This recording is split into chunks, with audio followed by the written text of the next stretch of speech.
Assalamualaikum warahmatullahi wabarakatuh.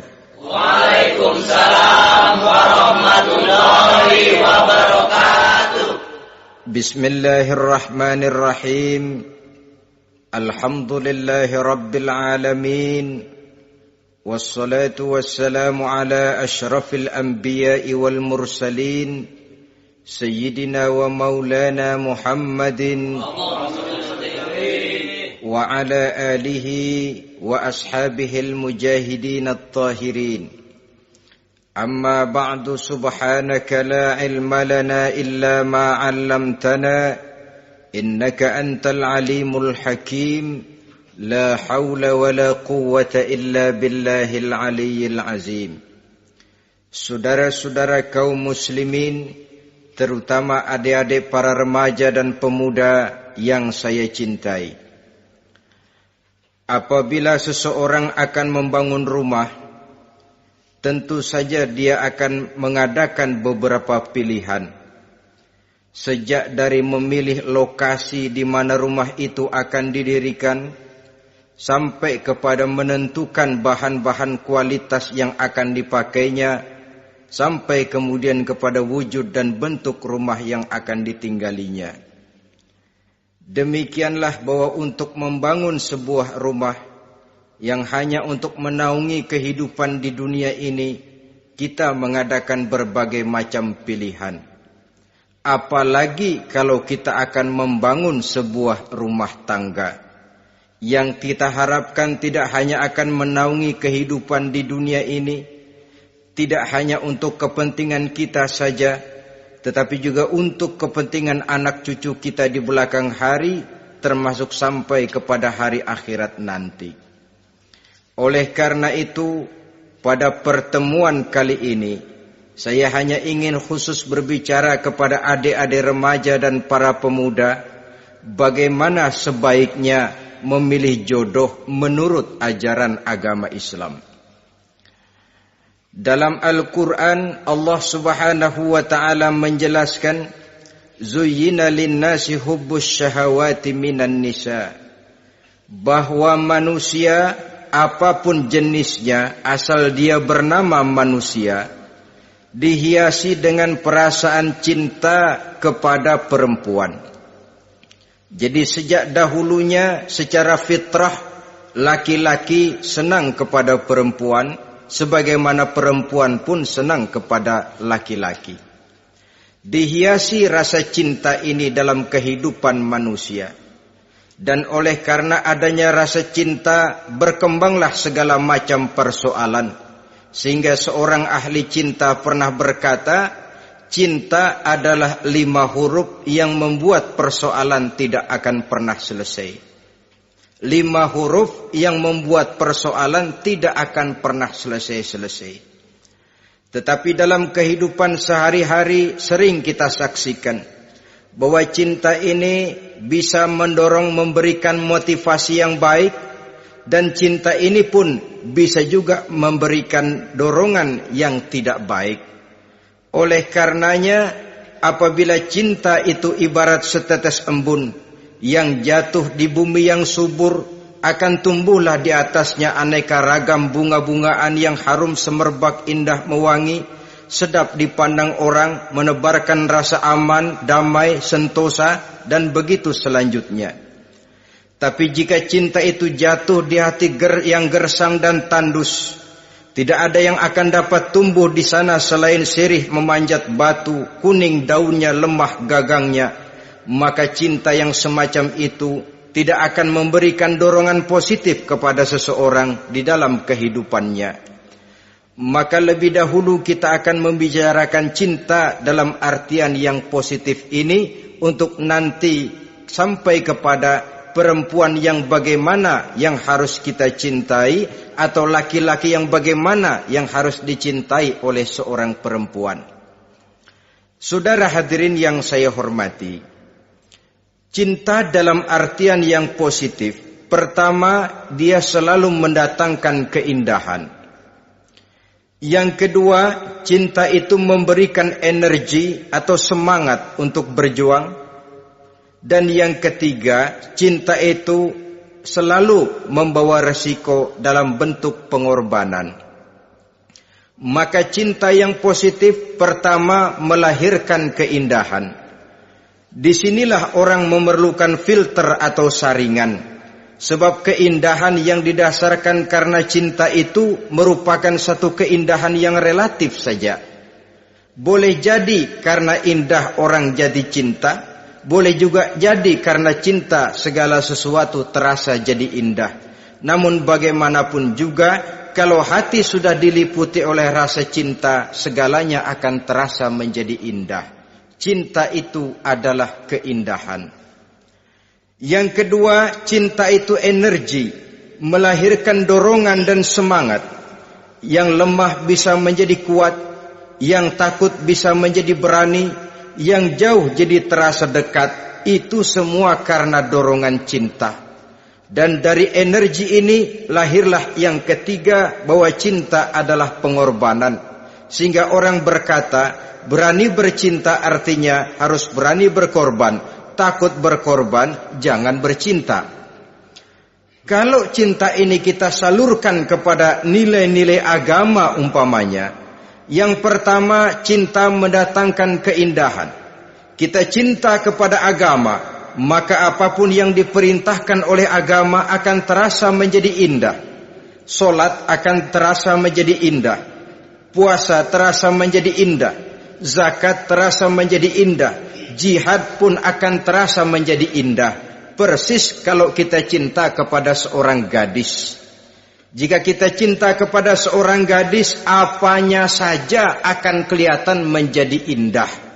Jalannya terasa indah, lenggang-lenggoknya terasa indah, suaranya merdu padahal cemprengnya bukan main. Seluruhnya akan mendatangkan keindahan karena dasarnya sudah cinta. Cinta membawa kepada keindahan. Yang kedua, cinta itu melahirkan energi. Orang yang cinta kepada agama akan lahir tenaga dan semangatnya melaksanakan ibadah, melaksanakan puasa, melaksanakan zakat, melaksanakan solat, melaksanakan haji, bahkan melaksanakan jihad sekalipun. Cinta selamanya menimbulkan energi dan semangat. Sama saja dengan kita apabila jatuh cinta kepada seorang gadis, walaupun rumahnya jauh katanya, gunung pun akan kudaki, lautan pun kuseberangi. Untuk apa itu? Untuk menemui apa yang kita cintai. Cinta selamanya melahirkan energi. Capek tidak terasa, lelah tidak terasa, semuanya tertutup oleh keindahan yang bernama cinta. Lalu yang ketiga, cinta membawa pengorbanan. Apabila kita cinta kepada agama, maka pengorbanan terhadap apapun yang diminta oleh agama, baik itu pengorbanan waktu, tenaga, pikiran, harta, bahkan pengorbanan nyawa sekalipun, kita tidak akan berat melaksanakannya karena cinta kita kepada agama yang kita anut ini. Demikian juga cinta kita kepada seorang perempuan akan membuat kita rela berkorban. Apapun yang dia minta, jangankan kita tidak mampu, kita tidak mampu sekalipun, kita masih berusaha untuk mampu guna memenuhi tuntutan si buah hati belahan jantung. Kadang-kadang malam minggu si doi ngajak nonton. Umpamanya duit tidak ada, gajian belum, kerja enggak. Timbullah inisiatif, entah sepatu kita jual ke tukang loa, entah celana mampir dulu ke tempat lain. Yang penting kita berkorban untuk memenuhi permintaan si buah hati belahan jantung. Ketika itu pengorbanan sudah tidak kita rasakan lagi.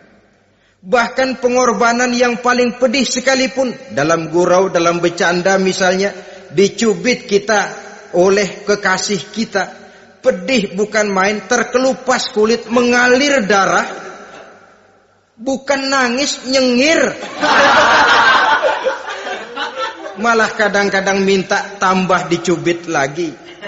Itulah romantikanya cinta, sanggup membuat orang berkorban, melahirkan energi dan semangat, menambah keindahan dalam kehidupan, sepanjang dia dalam artian yang positif. Kalau demikian masalahnya, di dunia yang penuh dengan perbenturan nilai sekarang ini, orang sering salah jalan bagaimana memilih jodoh untuk membangun rumah tangga yang bahagia.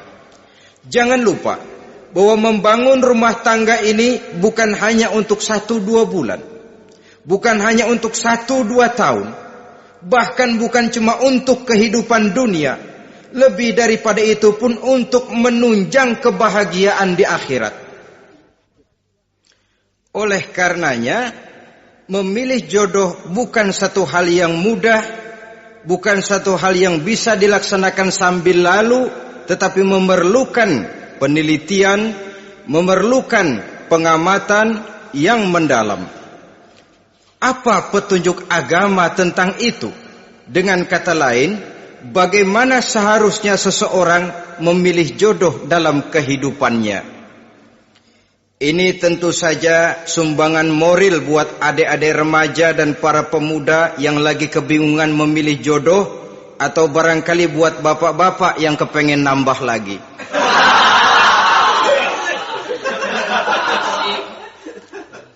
Mohon maaf kepada ibu-ibu, saya tidak menganjurkan, cuma ngajarin.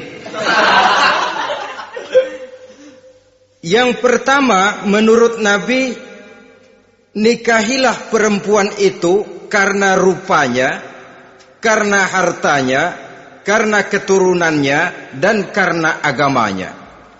Ada 4 motif utama di sini. Pertama, memilih jodoh, lihatlah rupanya. Lagian siapa yang kepengen dapat jodoh rupanya nggak karu-karuan? Cari rupa yang cantik, indah, dan menawan. Namun jangan lupa, saya katakan di zaman di mana sering terjadi benturan nilai seperti sekarang ini, orang sulit untuk mendapatkan keaslian. Di mana teknologi sudah sedemikian canggih, di mana ilmu kedokteran sudah sedemikian maju, maka berbagai macam rupa bisa dibentuk dengan apa yang dinamakan operasi plastik misalnya. Yang pesek bisa dibikin mancung, kuping yang kelebaran bisa dibikin sedang, pipi yang kembung sebelah bisa dibikin rata, janggut yang tidak menarik bisa dibikin bak lebah bergantung katanya. Oleh karena itu, kalau pilihan hanya tertuju kepada rupa yang cantik saja semata-mata, kita sudah melakukan satu kesalahan yang sangat besar. Sebab apa? Diperingatkan oleh Nabi melalui hadis Ibnu Majah, Bazar dan Baihaqi dari Ibnu Umar.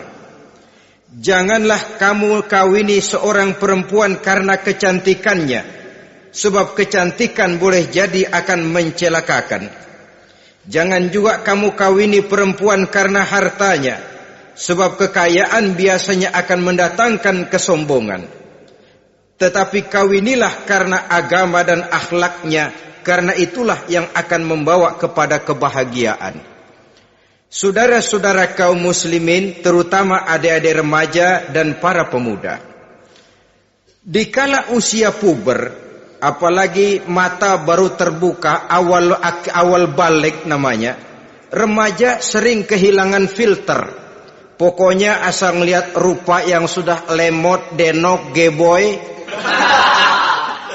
pikiran pun hanyut, malam terkenang, siang terbayang, tidur tak nyenyak, makan tak enak katanya, selalu terbayang wajah si doi.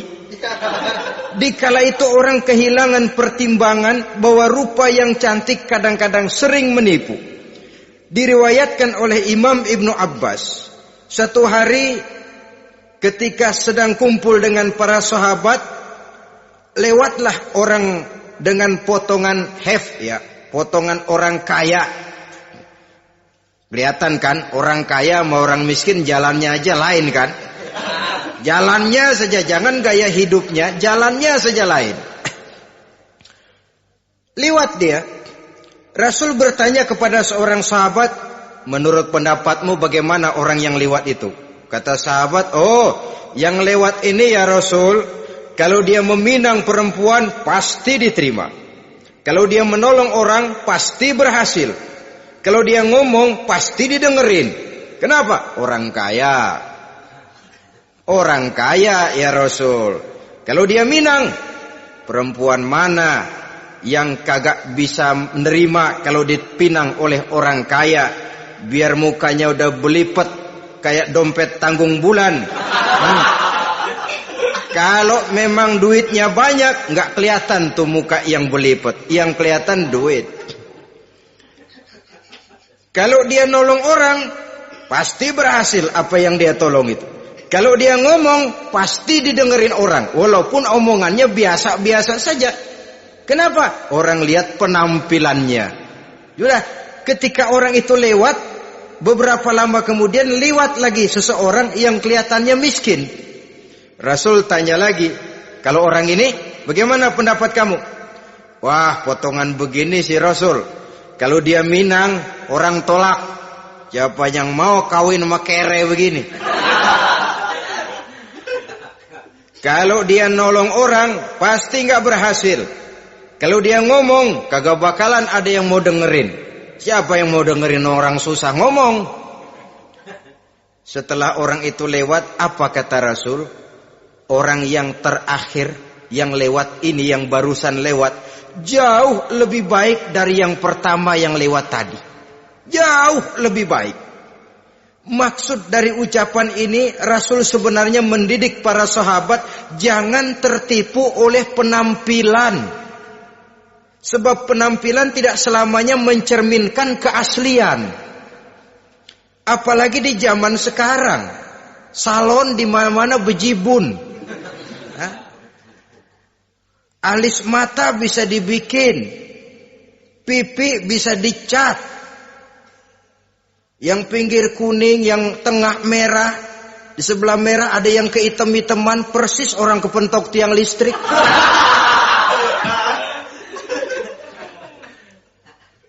Kecantikan yang artifisial, kecantikan yang bukan alami.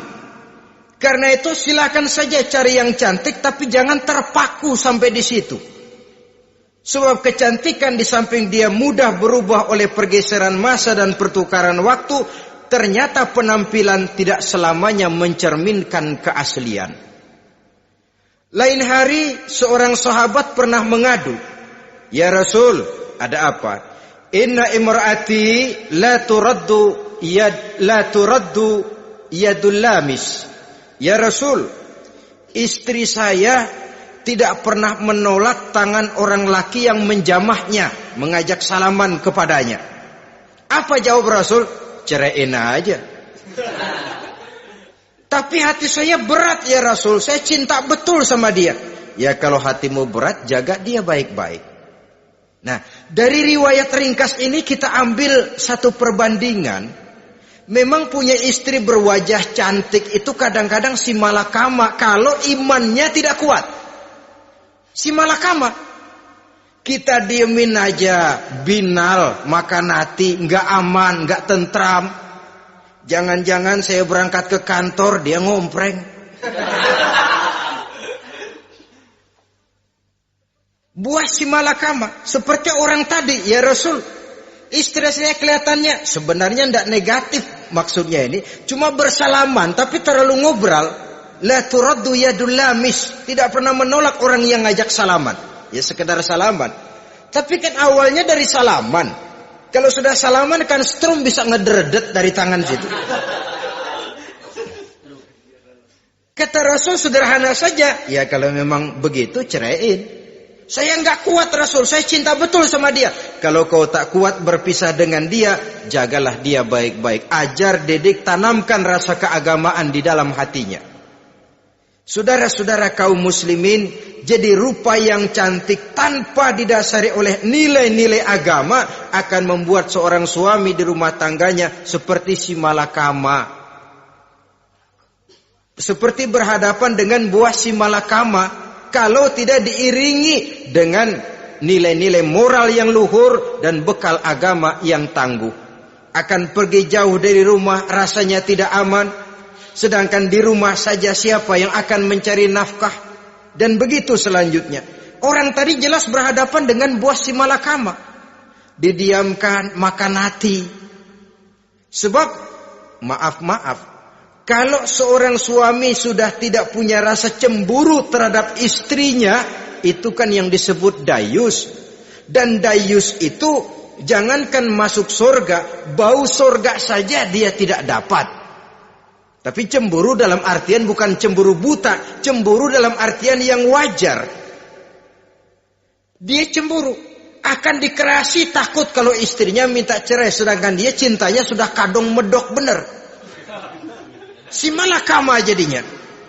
Nah, ini juga satu riwayat yang memberikan gambaran kepada kita. Pilihan, silakan cari rupa yang cantik saja. Cari yang cantik. Tapi kalau itu dijadikan motif utama tanpa dasar-dasar agama, saya khawatir nanti rumah tangga kita akan berhadapan dengan buah si malakama. Jadi adik-adik remaja, usaha, ikhtiar, cari yang cantik, yang kira-kira enggak membosenin, supaya kita betah tinggal di rumah, supaya kita merasa ada tempat berbagi rasa, ada tempat kita bernaung. Sebab kalau nyari bini sebini-bininya mah, ya jodoh di tangan Tuhan, kagak usah nyari juga ntar datang diri umpamanya. Iya, kalau yang datang peot.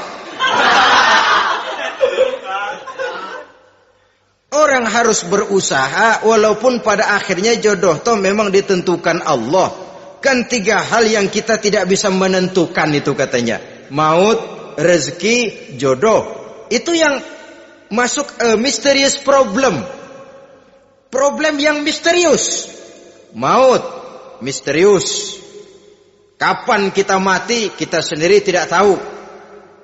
Tahun depan, 50 tahun lagi, 100 tahun lagi, tidak pernah seorang pun diberitahu. Tapi yang pasti dia bakal datang.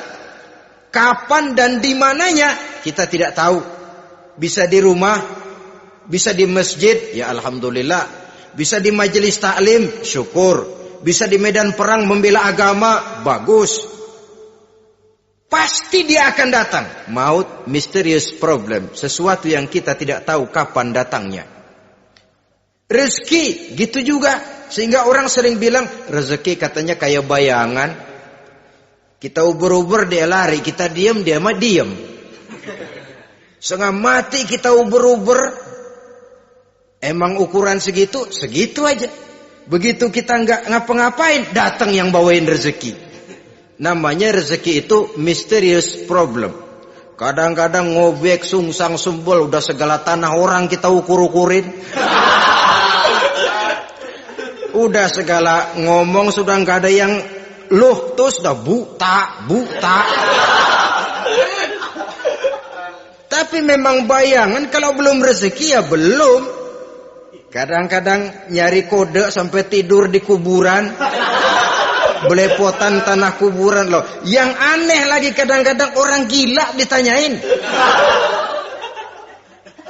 Allahu Akbar, ini kode-kode zaman sekarang ini. Sampai orang waras nanyain orang gila itu gimana itu. Ini sudah efek yang betul-betul negatif. Sudah jelas orang gila kok ditanya. Apa kira-kira yang nanya nggak lebih gila dari yang gila itu?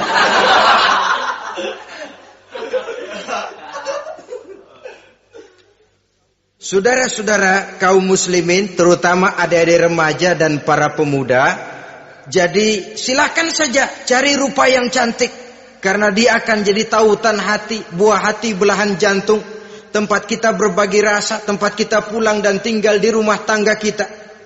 Tapi hendaknya kecantikan rupa itu diiringi juga dengan kecantikan budi. Karena itu cari rupa yang cantik. Ini pilihan utama. Yang kedua, kata Nabi, harta, cari yang kaya. Tetapi jangan lupa, jangan dijadikan pilihan utama. Karena kekayaan sering mendatangkan kesombongan. Apalagi kalau seorang pemuda mendapat istri orang kaya. hidupnya dimodali oleh istrinya, maka biasanya wibawanya sebagai seorang suami akan hilang. Akhirnya komando di tangan istri. Dikala itulah suami tidak lebih daripada prajurit yang taat kepada komando istrinya. Padahal menurut konsep Quran, ar-rijalu qawwamuna 'alan nisa, laki-laki diciptakan sebagai pembimbing bagi perempuan. Kalau nanti suatu saat terjadi benturan, sedangkan modal diberikan oleh istri, terjadilah pengungkitan. Kata istrinya apa? Lu jangan bertingkah, lu kan kawin sama gue modal lu kolor doang.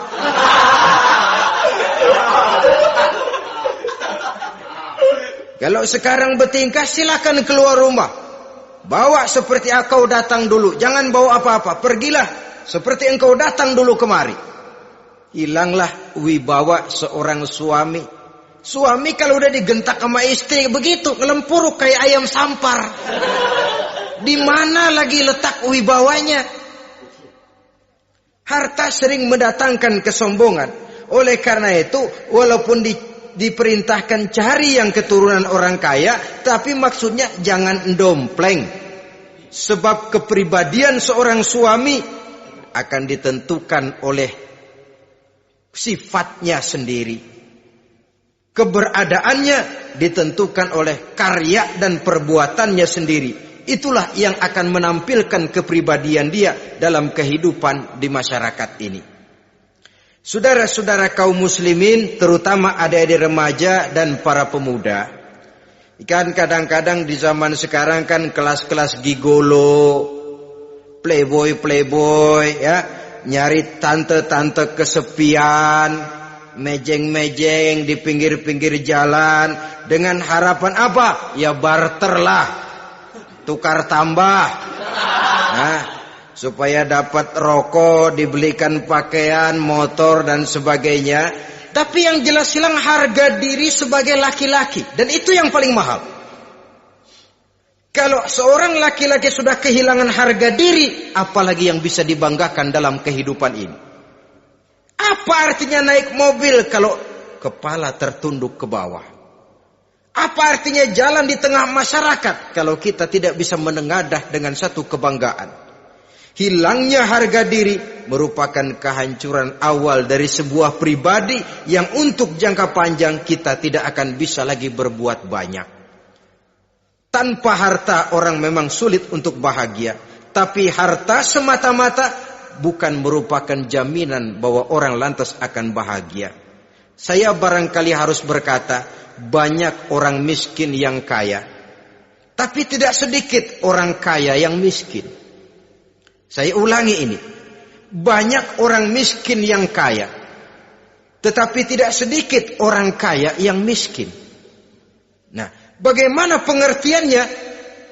Orang miskin yang kaya, materinya sederhana, peralatan rumah tangganya sederhana, tapi hatinya kaya. Oleh karena hatinya kaya, jiwanya lapang. Sebaliknya, orang kaya yang miskin, di tengah kelimpahan materi yang berlimpah, segalanya serba ada, hatinya yang miskin. Kelimpahan materi tidak akan sanggup mengobati kemiskinan hatinya. Sehingga di tengah kehidupan yang serba ada, dia masih merasa kurang, maka dia tidak pernah cukup. Di tengah kemilauan dan gemerlapan serta glamornya rumah mewah, dia merasa hidup di tengah gurun pasir yang gersang dan tandus. Karena itu, biarlah miskin harta tapi kaya budi, daripada kaya harta tapi miskin budi. Lebih utama lagi kaya harta, kaya budi. Itu idealnya. Dasar pilihan ketiga sesudah rupa dan harta menurut Nabi, keluarga. Faktor keturunan sangat menentukan. Pepatah mengatakan, buah apel akan jatuh tidak terlalu jauh dari pohonnya. Biasanya kalau bapak kalong, anak kampret. Bapak nyolong, anak nyopet. Itu fotokopi. Saudara-saudara, sungguh pun demikian, faktor keluarga bukan merupakan yang paling dominan, karena segalanya memang bergantung kepada hidayah dari Allah Subhanahu wa ta'ala. Kalau hidayah datang, bisa saja anak maling bisa jadi kiai. Kalau hidayah datang, bisa saja anak nabi malah ikut bersama orang-orang kafir. Pada akhirnya orang mau besar atau tidak bukan dengan jalan menyempeng kepada keturunan orang lain, tapi ditentukan oleh kepribadian dirinya sendiri. Tidak bisa kita menjadi besar dengan menyebut kebesaran orang lain. Itu sebabnya dicontohkan oleh Imam Ali pada saat beliau berkata, "Laisal fata may yaqulu kana abi, walakinnal fata may yaquluha anadha." Anak muda yang gentleman adalah anak muda yang berani berkata, "Inilah saya." Bukan anak muda yang membanggakan leluhurnya. Ini kan zaman sekarang ini lagi ngetop-ngetopnya lagu-lagu cengeng katanya dah. Sebenarnya menurut saya bukan cuma lagu cengeng yang jadi masalah. Lagu cengeng cuma satu efek dari sikap yang lebih utama dari itu, yaitu mental cengeng. Kalau mental sudah cengeng, apapun yang kita lakukan akan jadi cengeng. Tidak cuma lagu, kebudayaan yang lahir akan kebudayaan cengeng. Jadi pengusaha cengeng. Jadi pejabat cengeng. Jadi kiai cengeng. Kenapa? Mental cengeng. Di antara mental cengeng itu apa? Mengandalkan fasilitas atasan. Kalau tidak ada fasilitas dari atas, lantas tidak bisa berbuat apa-apa, cengeng. Menjadi besar bukan karena karier pribadi, tapi karena nasib katrolan. Itu pun termasuk mental cengeng. Sedikit gagal, bagaimana sedikit jalan buntu, babe. Sedikit deadlock, babe. Lu ngapain babe lu melulu? Saudara hadirin yang saya hormati, jadi lebih penting dari sekedar lagu-lagu cengeng, saya malah lebih suka bicara mental cengeng ini. Mental yang cepat putus asa. Mental yang tidak mau mengeluarkan usaha maksimal. Mental yang hanya mengandalkan fasilitas. Sedangkan pribadinya tidak lebih daripada pribadi sumuhun dawuh, pribadi kulon nuwun, pribadi kumaha juragan wae, pribadi oke bos, pribadi asal bapak senang. Bukankah itu semua merupakan cermin dari mental-mental yang cengeng, yang untuk jangka panjang tidak akan pernah menguntungkan daripada pembangunan bangsa dan negara yang kita cintai ini. Seseorang mau besar atau tidak bukan dengan jalan menyempeng kepada kebesaran orang lain. Bahkan Syauqi dalam sebaik syairnya yang lebih tegas mengatakan, "Wa syarrun nasi zu khumulin iza fakhartahum zakarul jaduda. Wa syarrun nasi wa khairun nasi zu syarafin qadimin aqama li nafsihi syarafan jadida." Generasi yang paling jelek adalah generasi pemalas. Kalau kelihatan orang lain lebih hebat dari dia, disebut-sebutnya kebesaran nenek moyangnya. Dia sendiri nggak punya prestasi apa-apa. Kerjanya cuma ngandeli babe. Kerjanya cuma menggelayuti fasilitas orang tuanya. Tanpa itu dia tidak akan punya nilai dan harga sama sekali. Ini generasi paling jelek. Kalau orang lain kelihatan lebih hebat, dia sebut nenek moyangnya. Lo sih belum apa-apa lo, baru kopral lo. Engkong gua no, komandan Hansip. Engkongnya yang disebutin. Dia sendiri tidak punya prestasi apa-apa. Jadi silahkan saja cari gadis dari keturunan keluarga yang baik-baik. Tapi jangan jadikan tendensi utama, jangan dengan niat untuk menyempeng kepada kebesarannya. Tapi paling tidak dengan niat agar mudah-mudahan dari benih yang baik ini akan lahir keturunan-keturunan yang baik pada akhirnya nanti. Itu yang kita harapkan. Bukan lalu dengan pertimbangan, mertua gue bos nih, kali aja begitu gue kawin dia mampus. Ini semua warisan kan jatuh kemari semua. Kalau itu niatnya sudah jelas salah. Kita mencari perempuan dengan keturunan-keturunan yang baik dengan berharap agar anak-anak kita nanti yang akan merupakan benih cucunya akan melahirkan kebaikan-kebaikan seperti leluhurnya dulu. Saudara, pilihan yang keempat kata Nabi, agama. Ini yang paling inti. Kenapa? Agama itu motivasinya moral. Di sini segalanya ditentukan. Rupa yang baik, harta yang banyak, keluarga yang luhur. Kalau sudah dilandasi oleh agama yang rapuh, bahkan tidak beragama sama sekali, ketiga hal di atas tadi hanya akan mendatangkan malapetaka. Sekarang kan kita tertipu oleh penampilan, padahal penampilan belum tentu kenyataan. Di jalan-jalan kita akan lebih terpesona melihat gadis pakai miniskirt di atas lutut ketimbang kita melihat gadis-gadis yang pakai jilbab. Kalau sudah pakai jilbab keliwat, yang usil banyak banget, bau sorga nih. Bau sorga katanya. Tapi kalau sudah yang pakai miniskirt itu yang lewat, itu dari ujung ke ujung mata kagak mau kedip. Laler nemplok di mata kagak dirasain. Kita terpesona oleh penampilan zahir, padahal penampilan belum tentu memantulkan hal yang sebenarnya. Tapi memang itulah watak manusia. Watak manusia, saya katakan manusia tanpa kecuali. Tetapi bergantung kepada pemikiran jangka pendek atau jangka panjang. Kalau jangka panjang yang kita pikirkan, ya tentu kita tidak akan mudah terpesona oleh hal yang zahir. Sampai-sampai Quran sendiri mengatakan budak yang hitam legam tapi beriman itu lebih baik daripada orang-orang musyrik walaupun cantik, denok, lemot, geboy. Ada lagi nggak bahasa yang lebih dari itu? Cantik, denok, lemot, geboy, bahenol, nerkom. Tapi kafir masih lebih baik budak yang hitam legam sekalipun. Kalau dia beriman. Kenapa? Rumah tangga untuk jangka panjang. So itu Islam tidak membolehkan kawin campuran dengan lain agama.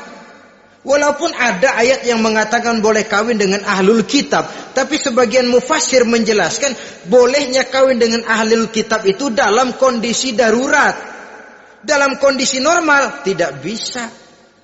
Kenapa? Kalau sudah berlainan agama, akan terjadi kerancuan rumah tangga untuk jangka panjang. Bagaimana membina dalam keharmonisan di rumah tangga?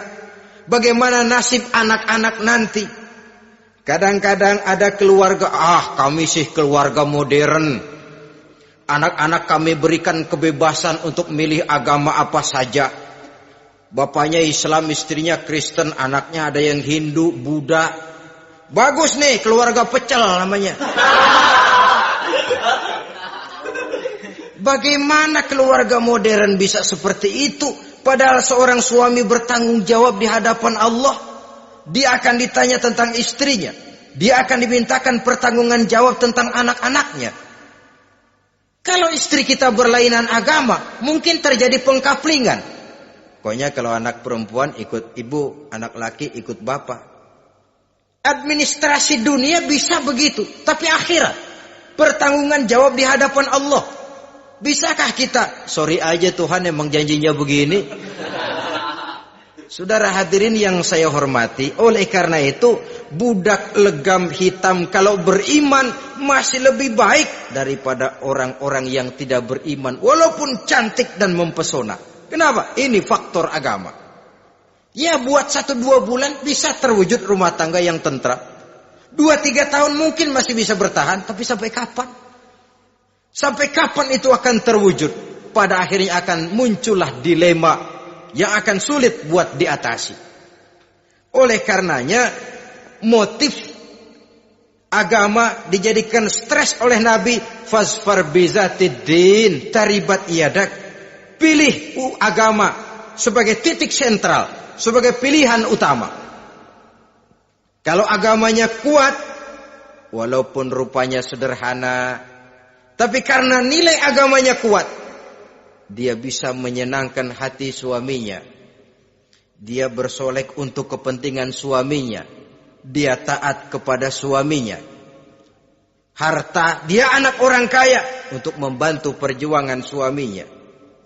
Tapi kalau tidak ada modal agama, rupa yang cantik bisa menyengsarakan suami. Apalagi kalau suami kere.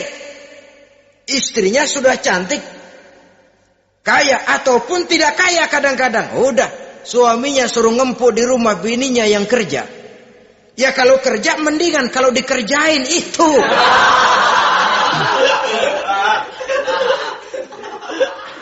Itu yang repot. Saudara hadirin yang saya hormati, dan ini bukan 1-2 kasus. Alangkah malangnya kalau sudah terkena hal seperti itu. Akhirnya seperti pengaduan sahabat kepada Rasul tadi. Mau diceraiin, cinta saya udah medok benar Rasul. Enggak diceraiin, hati saya ngebet, pegel. Si malakama akhirnya. Jadi oleh karenanya agama. Kalau dia cantik, walaupun miskin, agamanya kuat, dia bisa memelihara kehormatan diri. Dia kaya, agamanya kuat, hartanya disalurkan di jalan Allah. Karena itu, agama jadikan pilihan utama. Dan ukuran agama itu bukan cuma jilbab loh. Ya kadang-kadang ada juga yang jilbabnya nggak pernah lepas, tapi kadang-kadang akhlaknya lebih binal dari yang kribo. Ada cuma sekedar kamuflase saja, itu pun penampilan. Sekedar penampilan saja. Cuma dari segi aurat ya memang lebih baik dan lebih utama. Dan saya kira lebih mengundang penasaran toh. Duren kalau udah dibuka kan kelihatan isinya. Emang udah begitu. Udah. Tapi kalau masih rapat, itu yang rasanya kita pengen buka. Timbul tantangan. Gue pengen tahu isinya. Rasanya juga begitu. Sama saja dengan baju. Kalau dibungkus rapat di plastik, ditaruh di etalase, adanya di toko mau serba ada. Tahu kita barang mahal nih. Biar punya duit, kita mau nawar ragu-ragu, takut nggak cukup. Tapi kalau barang sudah dibuka di jalanan, diobral di pinggir jalan, murahan, 1.003 masih dicampur odol. Yang begitu sih biar nggak punya duit, kita berani banget tanya, nawar, megang lagi nyemek. Berat duit nih bang. Kenapa? Barang sudah terbuka. Jadi saudara-saudara, syukur kalau keempat-empatnya ini jodoh terkumpul dalam jodoh yang saudara cari. Sudah rupanya cantik, kaya, keturunan orang baik-baik, agamanya kuat. Nah, surga dunia tuh. Yang begitu cari. Kalau ada yang begitu, saya juga mau nambahin satu lagi.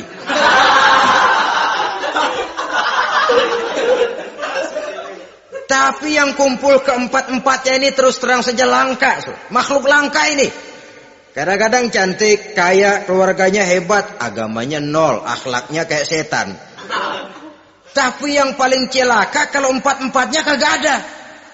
Rupanya jelek, melarat, bapaknya biang maling, kagak beragama lagi. Apanya yang mau dipilih? Mampus saja mendingan. Sudah nggak ada pilihan sama sekali tuh. Sudah nggak ada pilihan sama sekali. Saudara hadirin yang saya hormati, terutama adik-adik remaja. Nah, lalu apa motivasi agama dalam pembinaan ini apa? Agama ini kan memberikan contoh bahwa perempuan yang baik itu, yang kita ingin jadikan dia sebagai ideal dalam pencarian jodoh, tandanya 3. Iza ra'aitaha sarratka, kata Nabi. Kalau dipandang, dia bisa menggembirakan kamu. Kan ini yang penting buat seorang suami. Kalau saudara nanti jadi suami, punya istri yang jadi partner setia mendampingi suaminya. Kalau dilihat nggak bosenin. Kenapa? Dia berdandan untuk nyenangin hati suaminya. Nggak bosenin. Kan kadang-kadang ada bini kalau kita pulang demek aja fotonya.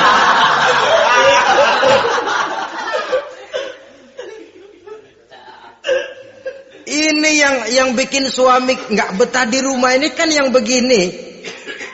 Adapun perempuan yang beragama, apabila dipandang oleh suaminya, dia pandai menyenangkan hati suaminya.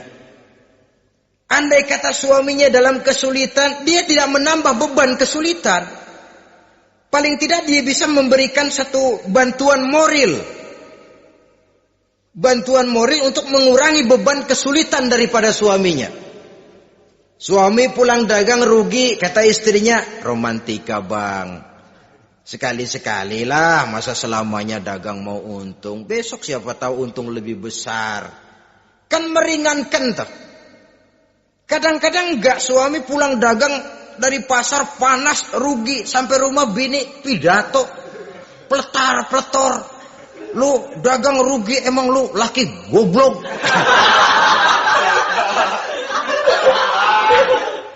Sudahlah di pasar rugi, di rumah digoblok-goblokin. Ini nanti kena penyakit broken home yang begini ini. Padahal kesuksesan di kantor, kesuksesan di pasar, kesuksesan di medan tugas selalu dimulai dari kesuksesan dan ketenangan dari rumah tangga. Dia berhias untuk kepentingan suaminya, tidak terlalu berlebihan. Dan suaminya pun pandai menghargai istrinya dengan kata-kata yang menimbulkan gairah dan semangat. Melihat istrinya bersorak, kamu makin cantik saja. Jangan juga kadang-kadang suami ketus. Ngelihat daksu pulang kantor, lihat suaminya, istrinya dandan rapi. Tumben lu mau bekasin apa? Mau bekasin katanya. Artinya apa ini? Pandai mengembirakan, bisa tenggang rasa, bisa berbagi rasa. Sehingga suami merasa ada tempat dia bertukar pikiran, ada tempat dia membicarakan persoalan. Dialog dalam kehidupan berumah tangga itu sangat diperlukan. Iza ra'aitaha sarratka, kalau dipandang dia sanggup mengembirakan kamu. Dikasih uang 500 senyum, 5.000 pun ketawa. Menggembirakan. Dia bisa taruh kata hatinya kesel, tapi mulutnya senyum. Nah ini yang sulit ini. Senyum tapi kesel, kesel tapi senyum. Kadang-kadang istri itu kan kalau sudah kesel, suami pulang gak bisa dia menyembunyikan kekesalannya. Dari jauh suami sudah lihat ini yang nyambut, ini bemo ini. Udah monyong, serem. Saudara hadirin yang saya hormati, yang kedua, bila diperintah dia taat. Ini pengaruh agama. Sehingga Nabi mengatakan, "Lau amartu li ahadin ayyasjuda ila ghairiha, la amartul mar'ata litasjuda ila zawjiha, likibari haqqihi 'alaiha."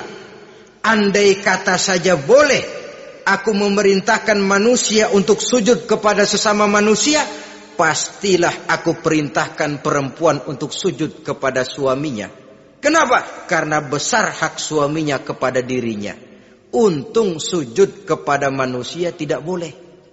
Andai kata boleh, perempuan disuruh sujud sama suaminya. Ini tidak perlu sampai sujud, cium tangan saja minta ridho suami. Kadang-kadang perempuan sekarang berat. Paling banter setahun sekali lebaran doang. Laki pulang sembahyang tubruk, cium tangan minta redo, nangis segala macam. 3 hari habis lebaran beras habis, monyong aja lagi.